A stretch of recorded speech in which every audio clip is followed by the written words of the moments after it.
Hey there, welcome back to Reddit XO, the best channel for Reddit cheating stories. Be sure to like, subscribe, and hit the bell notification for more stories like these. Now, let's get into the video. I, 26 male, will be breaking up with my girlfriend, 25 female, of 1.5 years today, and I would like some advice on how to focus on myself instead of the pain that is being caused in the short term. After nearly 1.5 years of being unhappy, I want to end my relationship with my girlfriend today. We started dating shortly after the pandemic began, and she moved in with me before we were even formally boyfriend/girlfriend. Title doesn't really important to me, but whatever. We started fast and were definitely in the honeymoon phase for the first 2 months, and then we had back-to-back weeks where she got physical with me and put her hands around my neck. She's weak, so I got her off me easily. She got too drunk, started speaking inappropriately to everyone about our relationship, and even grinded on one of my friends. Since then, the relationship has been poisonous and exhausting. We've split up twice for much the same reason. I'm fatigued from the work I put into a relationship, where it seems like I'm the only one putting out effort, and yet she continually sends me TikToks and other social media about how to love your spouse effectively, despite the fact that my needs have never been satisfied. For the longest time, I hesitated to ask for what I wanted. But I've gotten better, and oddly, my pleas are either received with annoyance or an alright that amounts to nothing. After our second split, she was diagnosed with borderline personality disorder, which I had been researching previous to the breakup and felt validated about. But after a month, I slid back into the poisonous comfort of being with her, and here we are. She continues to expect more and more from me, but there is only so much time in a day. I don't have my needs addressed, and there's been no sign in the previous 1.5 years that things will improve. In fact, they're becoming worse. The longer I remain in this relationship, the more harm it will do to my own development. Update. Hello once again, everyone. It's been approximately a month since my ex and I ended our relationship. During the split, I requested for space and begged her not to contact me, but she proceeded to push the boundaries by texting and phoning practically every day for 2 weeks. I banned her after about 2 weeks because she wouldn't stop and started sending me rude messages. I deleted Snapchat so I wouldn't be tempted to check it to see whether she had posted anything in our group conversation. I began rereading Daphne Rose Kingma's book Coming Apart. This was the third breakup. Not the first time I'd read it, haha. It's a useful book for navigating the end of a relationship. Being in the same buddy circle as her has been very difficult, but I've secluded myself until this past weekend. She turned up to events when she wasn't meant to and made them about herself. Shocking. I was able to distance myself, and some of my friends and family really came through for me, making me feel secure and loved. In any case, the book's exercises on going through the whole tale of the relationship are really beneficial. They come highly recommended by me. I had a run-in with my ex last night, which sparked a fury in me that I wasn't aware of, and I suppose this is the rage portion of the cycle. Her shenanigans are obvious. Unfortunately, she's a very horrible person, and I'm fighting with both anger at myself for allowing this to continue for as long as it did and anger at her for being a jerk who has no clue how to be introspective or have empathy for others. She always sees herself as a victim. The farther I go from her, the more obvious her deceptive techniques become, and the more enraged I am. She has a playbook that I'll share with you below. She is a BPD narcissist, and what you read/watch online is pretty much the basic pattern. Not really. It makes me furious and sad. She's on the outs with many of my pals, but with the ones she's committed to, she's doing the following.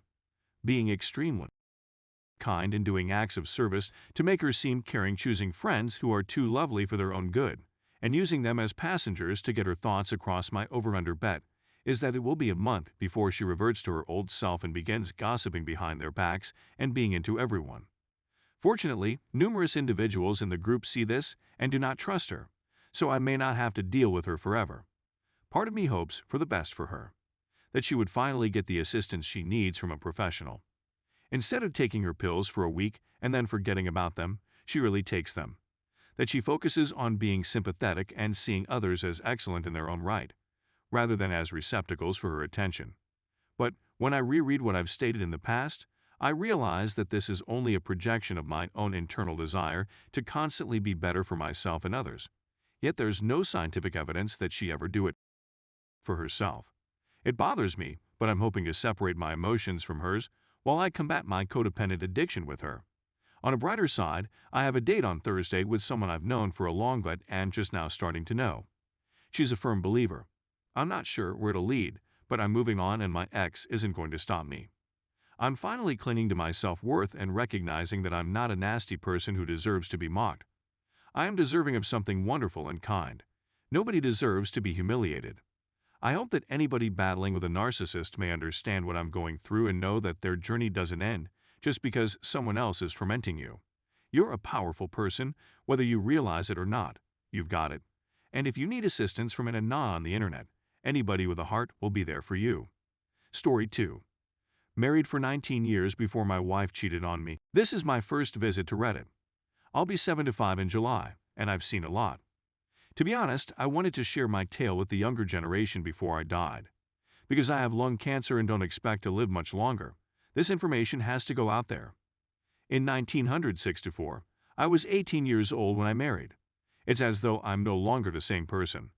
I used to be in excellent physical condition, but now I'm confined to a wheelchair. My wife and I had to work full-time since I didn't have enough money to support both of us. She cleaned hotel rooms while I worked on construction.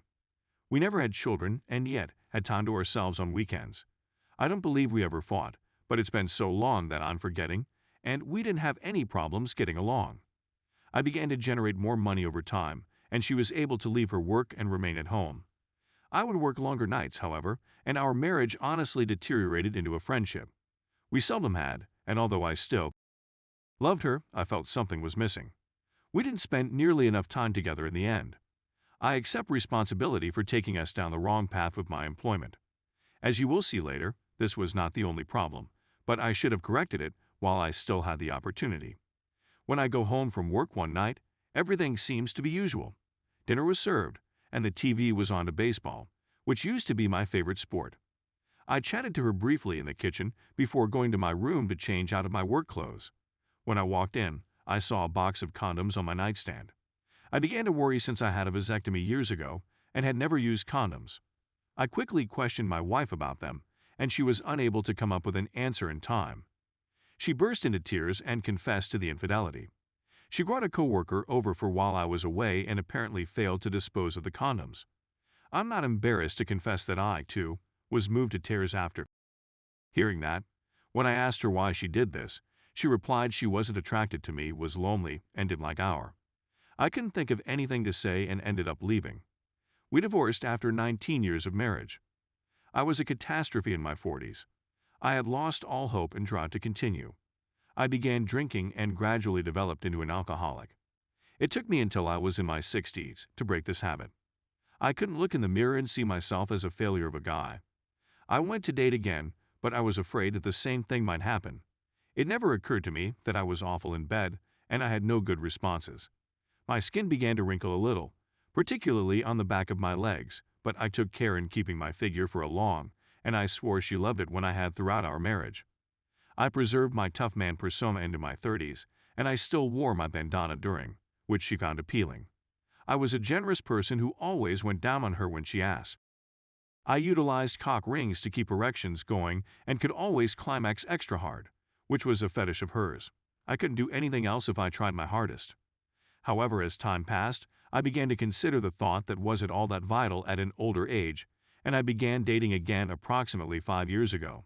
We don't have an active life, but she assured me that nothing was wrong with me.